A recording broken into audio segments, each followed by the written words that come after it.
mutabonye si koko tubwizanye ukuri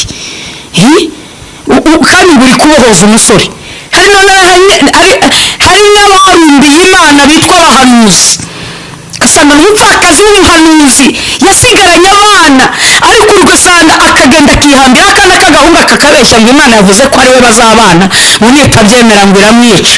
Mburira abasore mwihudutse imashini igitsina gore kiri kugura bakisambanya zikabasambanya zicomekwa ku muriro w'amashanyarazi. Aha niho ubwenge buri mwa basore mwe musenga mutisengesheje. Ariko uzi kugira ngo urambagize umukobwa warangije kumenyera gusambanywa n'umuriro w'amashanyarazi urwo rugo uzarushobora ko namwe mwigerezaho ngo nuko wabonye amataye wenda aje no kubyitwara waraciye umugore usambanywa n'amashanyarazi kwanza uko amashanyarazi uzakoramo wumva uko bimera ukora akenda kuguhitana wenda kubw'umugisha w'Imana cyangwa ugafatira none amashanyarazi aramusambanya acomekaho imashini akamusambanya ubwo uzamushobora. Abadafite amashanyarazi barishyiramo za karoti ibintu byose bari kwisambanya bikinisha bakora ibiteye isoni ngiyi iminwa bamwe bonye ibitsina byabo barangiza bakajya mu kiliziya bagahabwa ukarisitiya kandi bagahabwa amagaburo yera ijambo ry'Imana rikavuga ngo urabikora no kwihorera mukagira ngo rwose mwanyuma ariko hari umunsi nzabishyira imbere y'amaso yawe uko bikurikirana ubitereta abasore bagenzi bawe. Mwibuke ko Imana yarimbuye Sodomu na Gomora ibahoye ubusambanyi bwitwa ubutinganyi kuryamana n'abandi bagabo kandi amadini amwe namwe ku isi mu rwego rw'isi muri kubisinyira hejuru y'inda nini hejuru kugira ngo amahanga ibihugu by'amahanga bibashyigikire. Ndabwira abo bantu bitwa abapasiteri batingana, ndabwira abakristo, ndabwira amakorali arimo uburaya buteye isoni n'ibyaha by'indengakamere. Icya mbere Imana yicuje icyatumye ibarema, ikindi gikurikiyeho kuramwa mu isi Imana ikubakuyeho. Abenshi mugiye kujya mupfa mukenyutse, abenshi mugiye kujya mupfa mutazi ikibishe, abandi mutewe n'indwara z'ibyorezo. Ni iki kibateye gukora mu jisho ry'Umuremyi mukangiza isura y'isumba byose? Ariko mwigeze mubona, reka tujye ku nyamaswa, inyamaswa ziturusha gukiranuka koko? Mwigeze mubona isekurume y'agahene nubwo ari ihene ihangara kuri irindi sekurume y'ihene? Iramubwira ngo uyihomeshe ubushishi imbere n'inyuma. Imana irashaka agakiza k'imbere n'inyuma. Ibyo kuvuga mubeshya ngo Imana ireba umutima gusa ni ukubeshya. Irashaka agakiza k'imbere n'inyuma.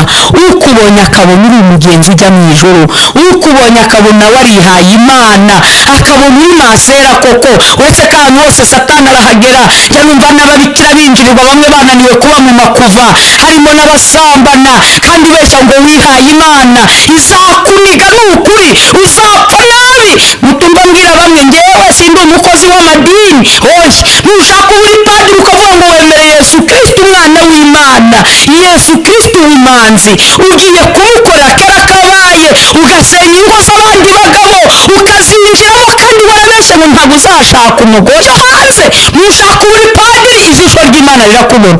Ababyeyi abakobwa bari kwicuza, aho umwana ava ku ishuri agakatira mu iroji ugasanga yasohokanye n'igisaza kiruta si ukuru. Imana iri kwicuza, uretse n'Imana n'abantu bari kwicuza. Ni ukuri kohereza umwana ku ishuri ugasanga kuzaniye sida kandi akiri mutoya. Imana iri kwicuza. Yemwe banyeshuri, wibuke ko ababyeyi batanze minerivare mujye guhaha ubwenge. Ese wagiye guhaha sida? Wagiye guhaha inda zitateganijwe na leta idakeneye? Wagiye guhaha iki? Aho ngaho ubitekerezeho. Niwe guhima ababyeyi, niwe guhima igihugu, ahubwo niwe uri kwiyangiza ejo hazaza. Mfite ikibazo cy'ubusambanyi buteye ubwoba ku bana b'abakobwa bari hanze aha. Mfite ikibazo cy'ubusambanyi ndi kubaza kandi igihugu kirebera, itorero riri kurebera, bakabambara n'ubusa. Ejo abagore bazabasha kuboneka ababyeyi b'igihugu bazavahe? None kabenshi mwimariye mudupira muri kwiteza ishinge ngo mudasama inda zitateganijwe ubundi mugasambana. Ejo iraba yaboze kubera amakanseri ndetse no gusambana. Ejo ababyeyi b'icyitegererezo bazavahe? Tuzabakura he? Ibi bituma Imana yicuza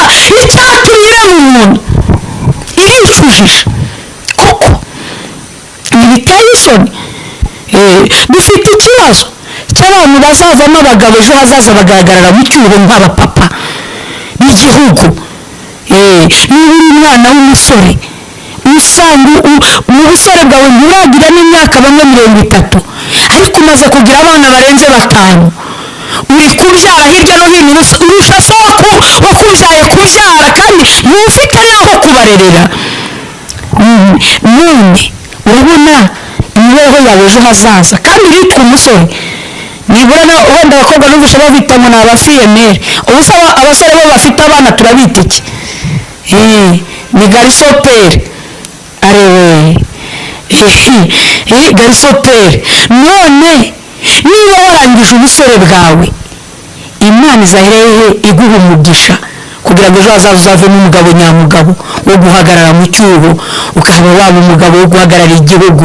waramazwe n'uburaya none bamwe mwabaye n'abatinganyi. hari agasore nabonye ngo kiyise Shantal, bagahamagaye ngo Shantal nako karame cyakoze kacumuje abagabo benshi. uraba bamwe ngo karamizwa ingoyi abandi baramutuka. gusa nagiye ndi guseka ni ukuri.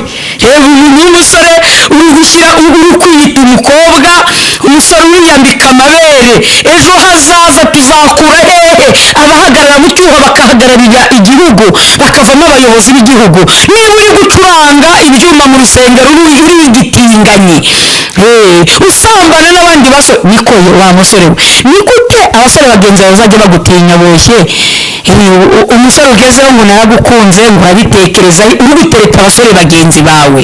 wibuke ko Imana yarimbuye Sodomu na Gomora ibahoye ubusambanyi bwitwa ubutinganyi, kuryamana n'abandi bagabo.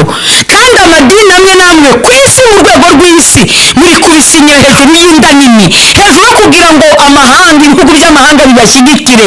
ndabwira abo bantu bitwa abapasiteri batingana, ndabwira abakristo, ndabwira amakorali arimo uburaya buteye isoni n'ibyaha by'indengakamere. icya mbere Imana yicuje icyatumye ibarema, ikindi gikurikiyeho kuramya mu isi Imana ikubakuyeho. abenshi mugiye kujya mupfa mukenyutse, abenshi mugiye kujya mupfa mutazi ikibishe, abandi mutewe n'indwara z'ibyorezo. ni iki kibateye gukora mu jisho ry'umuremyi mukangiza isura y'isumba byose?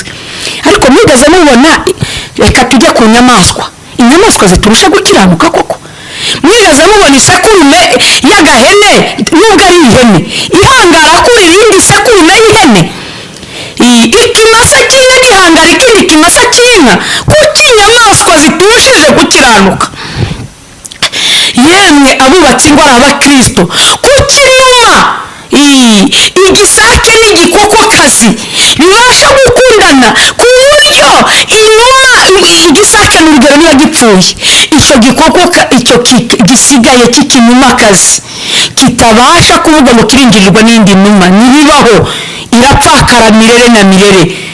ariko dufite ikibazo cy'uko umugore ari gusigarana abana 6 ugasanga arakumuriwe kurusha inkumi, asigaranye abana 10, asigaranye abana 8, ariko nawe ari mu butayu ngo ariho araboheza umugabo. ngo Imana imushumbushe. babagore ni muri ingungu se koko? ugiye kureba iko utabonye si koko? tubwizanye ukuri.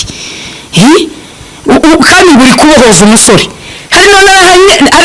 hari n'abarumbiye Imana bitwa abahanuzi, ugasanga n'umupfakazi w'umuhanuzi yasigaranye abana, ariko ugasanga akagenda akihambira akana k'agahungu kakabeshya ngo Imana yavuze ko ari we bazabana, ubundi atabyemera ngo iramwica.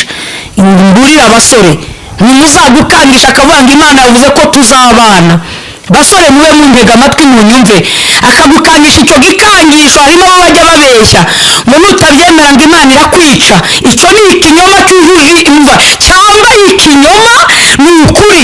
niba Imana ishaka kuzamubwira umugore igomba kukugenderera wowe ubwawe, marayika agomba kugusanga akamukwereka, Imana igomba kugusanga cyangwa gukiyumvira ijwi. ariko ikindi cyateye cy'ubugome, isi yuzuye ubugome. hari ukuntu abakobwa bamwe bakora ibintu bimwe by'ubupfapfa akagenda akegera nk'abahanuzi batandukanye, uw'Ikibungo, uw'Icyangugu hano mu Rwanda, uwo ku Gisenyi, bapangiye umusore runaka, umwe akamuhamagara ati Imana imbwiye ko uzashakana n'umukobwa ureshya gutya na gutya, usa na gutya, mwa basore mwe muramenye mutazagwa muri izi murwita ikiziba. Umuntu ukubwira ngo shaka uyu nta n'inzozi zabyo ufite, nta rukundo umufitiye, uramenye utazabeshyera Imana ngo niyo yakubwiye, niyo ari Imana irakwisangira. Ahubwo abahanuzi bashobora no kuza nyuma ari ibimenyetso. Ako tukarengeho n'abakobwa kandi mbone yo kubaburira, kuko hari n'abakobwa bapangirwa gutyo.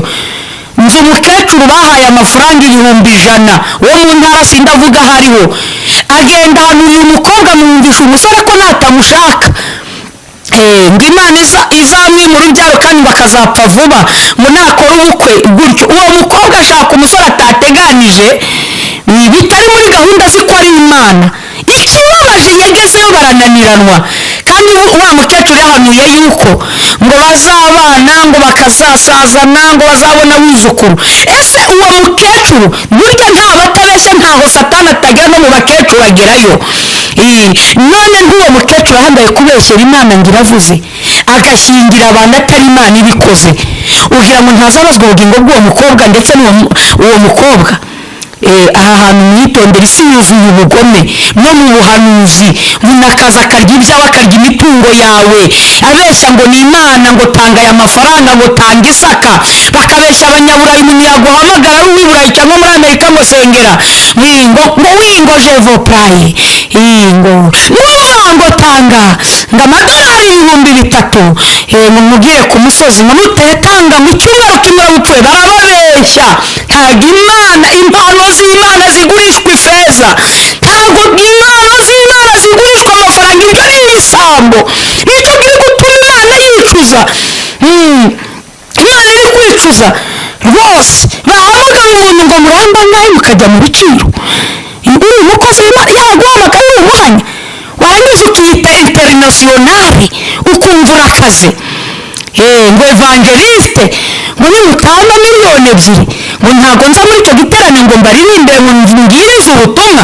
Uribuka iyo wavuye ku Imana yaguhamagaye uri umutindi wo kubabarirwa, nta n'uwaguha amazi, waragaragaje akazi bikanga.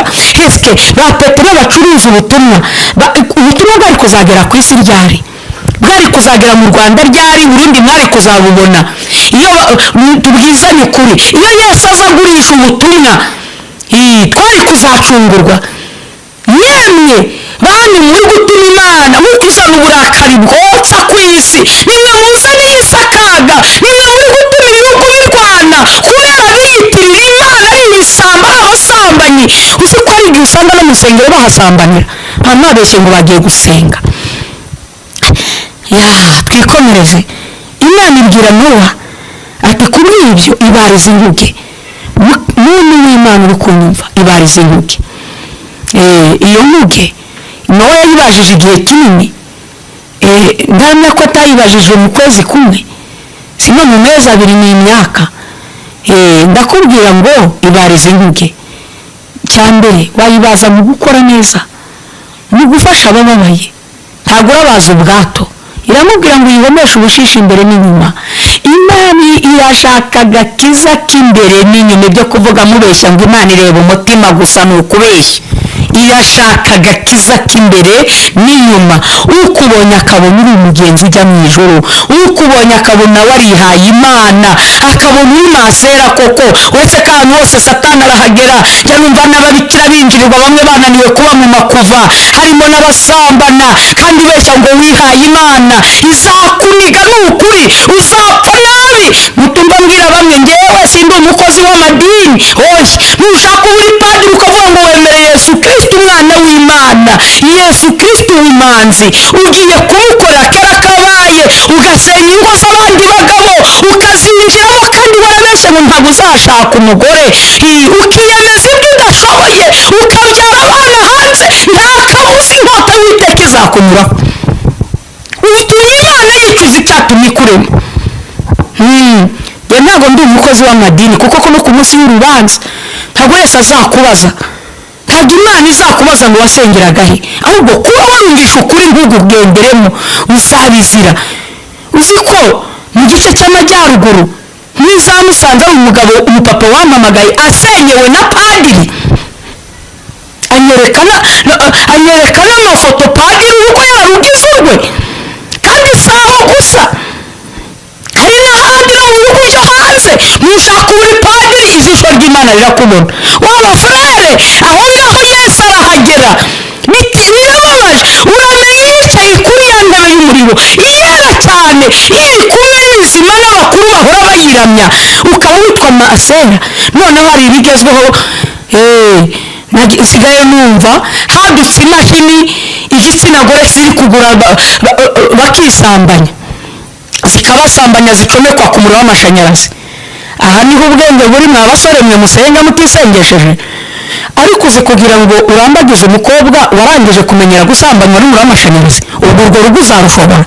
ko namwe mwigerezaho ngo nuko wabonye amataye, wenda je no kurwitwa wari waraciye. umugore usambanywa n'amashanyarazi, kwanza uko amashanyarazi uzakoramo wumva uko bimera, ukora akenda kuguhitana wenda kubw'umugisha w'Imana cyangwa ugafatira. none amashanyarazi aramusambanya, acomekaho imashini akamusambanya, uyu mugore uzamushobora? ni gute Imana itaricuza abantu bagezaho gusambanywa n'imiriro y'amashanyarazi?